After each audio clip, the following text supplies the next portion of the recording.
Welcome. If you haven't seen the previous video on why we need the respect quotient, I encourage you to watch it. It's linked right below. So today we're going to look at what it is, what makes up the respect quotient, and why is it a business imperative for leaders and organizations.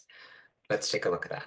The respect quotient is a communication framework to help people that are stuck, especially executives that are not seeing eye to eye and digging their heels in on their perspective and agenda.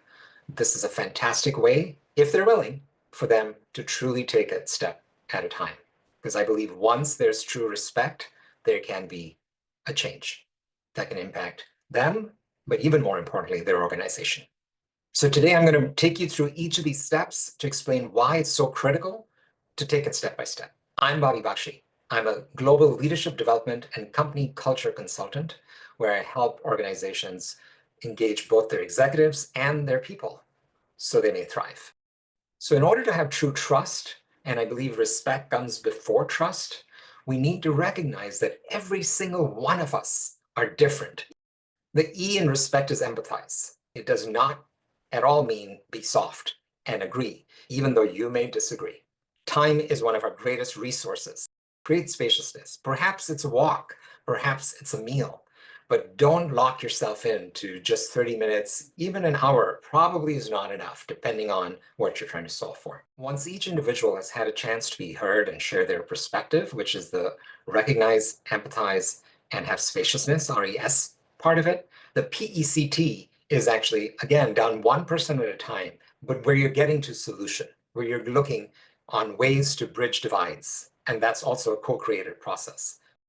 So the first one is prioritizing. What are those key actions and what support do you need in order to step in and do your part? Next, make sure to inspire the person to have agency, to truly be empowered to do their part. And don't just assume that the other party is committed to doing their part, but have an explicit agreement. With that agreement in place, you want to have an explicit commitment by both parties involved. A commitment to the actions, a commitment to next steps, and when you're going to check in on progress.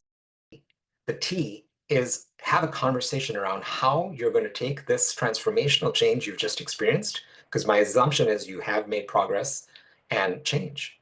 In my next video, I'll walk you through how to apply the respect quotient in business, at your company, with your leadership, with use cases on the various ways to use this powerful technique of connecting and bridging divides.